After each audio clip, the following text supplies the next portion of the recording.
Hi, how is everyone? I'm Andy Lazarus. I am a physician who recently finished a master's degree in history at University of Maryland, and um, that's why I'm so anxious to teach this class. My thesis was about the origins of the healthcare system through a racial lens, which we'll talk a lot about in this class because it's crucially important to understanding where our healthcare system came from and why it is the way it is now.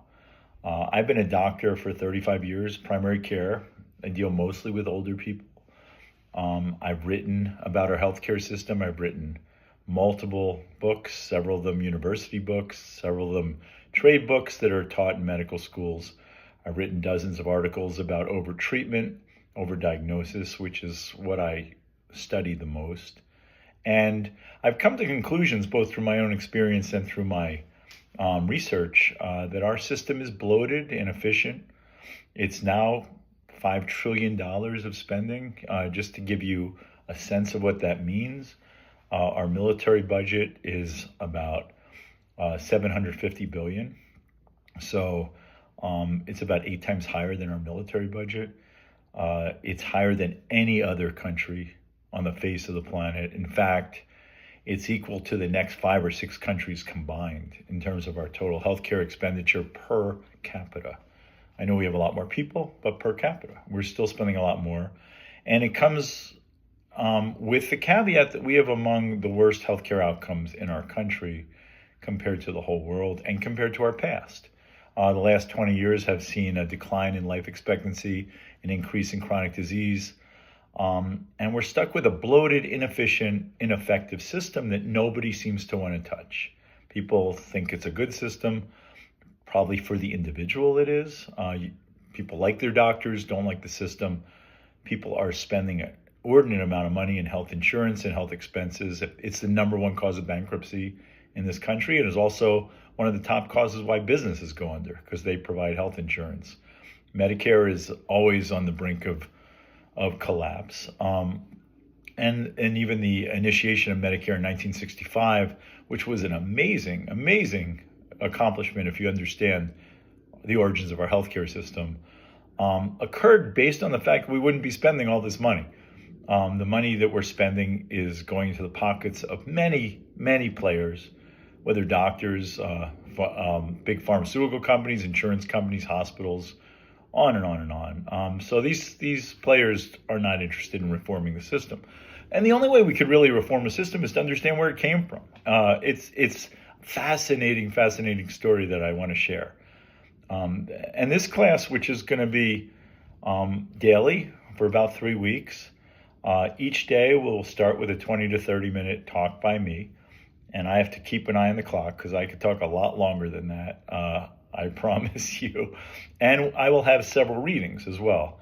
A couple articles or chapters from books that I'll say are the main readings, plus some recommended readings as well. If you don't get to all the reading, that's fine. Don't worry about it. I'm covering it in the talk. I really want this to be a low-key class where you learn and don't feel like you're stressed. I find the readings to be really fascinating, but that's me. And you could gaze through some of them. For instance, in one chapter, I have AMA proceedings from the 1870s. I just found it fascinating to read this, to see what they talk about at these AMA meetings way back when. This was a crucial AMA meeting. It actually defined a lot of the racial origins of our healthcare system. And to that extent, I find it really interesting to see what they talk about, but it can be laborious. So you can just scan through some of this stuff, and that's perfectly fine. My own research as a master's student at University of Maryland was on the racial origins of our healthcare system. And it's a story that has not been told. It's been glossed over. But to me, it is a crucial part of where we came from and where we are today. And it's important to incorporate that story into the general thrust of why we developed the healthcare system we developed. We're going to start back in the colonial period. And because that's when American doctors started to get their feet in the ground. And at that point, as we'll learn, medicine was not an established field. And certainly without any universities or any formal learning, American doctors had to figure out their own niche and how they were going to fit not only in their world and get enough business to survive, but also be respected across the seas in Europe, where innovations in healthcare were already occurring and would continue to occur and influence American medicine. American medicine, in turn, influenced European medicine, and primarily on the racial track. We developed a healthcare system based on what I call a medical racial script, and we'll talk a lot about that progressed by defining its specialty as understanding race. That's what we became well known for in our country. That's where our academics were. And by understanding race, it meant two things. The medical racial script came down to two things. One is to basically decimate any idea that anyone but Europeans, male Europeans, could be competent doctors. Especially people of color, especially African Americans, were demonized from day one. And the reason is that they were the biggest competition to Orthodox doctors in our country. And we'll define what Orthodox doctors means. Biggest competition because as slave healers, they were doing a better job than the Europeans who came over and were playing around. The second part of the medical racial script was proving racial difference, proving that the white male was superior. That became the subject of most research. It flew into medical school curriculums, became universal, North and South, became science. And one of the reasons it's really hard to use the word science in a totally objective way is because science is defined by the times it is in. I mean, in the Middle Ages, science was very different in terms of astronomy than it is now, but that was science. Galileo was considered anti-science, a misinformer. If you want to use the word of the day, misinformation. He spread misinformation. That's why he got in trouble. In the days of our early republic, through the ascendancy of the AMA to the current medical system, the idea of racial difference became true. People believed it. Not African Americans, who, as we will see, formed their own healthcare system separate from the white established healthcare system until it was decimated in 1911, which is where our story in this course ends. And that is because the AMA, the American Medical Association, which was the gathering place of Orthodox doctors, reached the ascendancy through a report called the Flexner Report in 1911. And it did so by embracing racial difference, also embracing the idea of dogmatism. Dogmatism is crucial.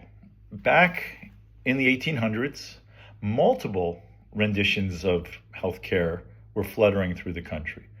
Not just what we call orthodox, which is what we consider today normal, but also other forms like homeopathy and osteopathy and slave healing and indigenous American practices. There are other ones called like Thompsonianism, which came in New England and was an idea that you could cure yourself through plants. The Orthodox doctors had to compete against all these groups, and they didn't do a great job of doing so. The death rate in Orthodox medicine was not good. We didn't do very well in that arena, and we were losing ground. Orthodox doctors were losing ground to some of these other disciplines. Also, it's important to know that orthodoxy, despite the fact that the AMA went on a crusade to make sure there was a single dogmatic, one right answer orthodoxy in the country, top down, AMA would tell you what it was. Despite that, there were many varieties of orthodoxy, and that's best expressed in the battle between two founders of Johns Hopkins, William Osler and William Welch, one of whom believed in an orthodoxy that led to the Flexner Report and the medical system we have today, and the other one, William Osler, who believed in something completely different, who believed that orthodoxy should not be dogmatic, should not be top-down. He rejected the AMA, rejected a lot of the corporations that the AMA relied on to reach its ascendancy, and rejected racial medicine as well. But his vision ultimately lost, and we will explain why. But there was this competition, and we don't see that now. We see a single voice of medicine. We consider it science. It's also important to understand that what we call pseudoscience has to be put in context. For instance, eugenics, which we will talk a lot about, flowed from the idea of the medical racial script and helped propel American healthcare to become the behemoth that it is today. In fact, most of the founders of our current healthcare system were staunch believers in eugenics and were progressives. And that's another thing a lot of people don't realize. Eugenics, as one author said, was the religion of progressives. We'll talk about eugenics, but it's certainly, if you read today's text, they call it pseudoscience.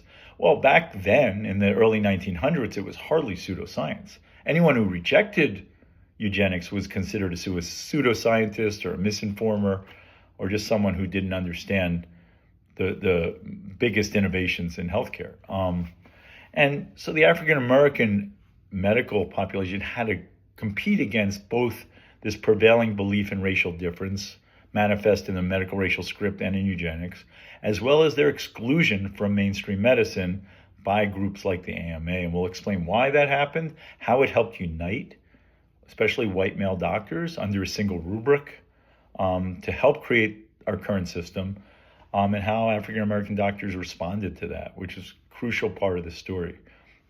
So that's a general overview of what we're going to talk about. The first reading that I have for you is actually an introduction from my book. And I'm by no means expecting you to read the whole thing, but it gives you a sense of where this is coming from. It starts with a modern day example of where our healthcare system is, and then talks a lot about the Flexner Report, which is where we're going to end the story. And I just thought it would be a good idea for you to see where that was. So as you're reading through, you could actually see where this story is going and why it's so important to understand the Flexner Report and what it implies to understand our healthcare system today. We are, like I said, going to have these readings that you're going to be responsible for, but never, ever pushed on. So I feel like you'll enjoy them, but read the ones you want. And if you want other readings, let me know at any time. I am a wealth of information when it comes to these types of issues. The final paper, I don't want this to be overly onerous, is going to be to read one of many books that I list in the syllabus, or a book you might find in your own that we can discuss. You read the book and you write a short paper explaining how the book relates to the course topics that we've talked about. It might relate to some of the earlier stuff or some of the modern stuff. Some of the books I gave for you to read are more modern renditions of healthcare. And it's kind of interesting for you to look at those and see how they relate to what we learned in the course in terms of where our healthcare system came from. But I do want to meet with everyone at the end of the first week to go over your idea of what you want to write about. Since this is the main reading that you're going to be doing in the course, it'd be good to get a head start and read it. The paper doesn't have to be very long. About 10 pages, double spaced, which is to me 5-page paper. If you want to make it longer, a little shorter, that's fine. I just want you to kind of demonstrate that you read the book and that you understand what it means in the context of the history of our healthcare system. I am always available for discussion. If you want to email me, my email's on the syllabus. We could set up meetings anytime. I'm available. Love to talk about anything you want, interested in the class or the topic. We are going to have discussion panels every week that you'll be involved in. Basically, a couple questions that you have to provide, answer, discuss with each other. Again, that shouldn't be too onerous, and I'm hoping it will be really interesting because we all have different takes on this. So anyway, that's where we're going to start. Again, the first reading is fairly straightforward, just an introduction. And then we'll dive into the colonial experience, which is fascinating too, and pull us up through the 1800s to when a very feckless and ineffective AMA became the bulwark of the entire healthcare system and turned it into what we have today. So looking forward to it.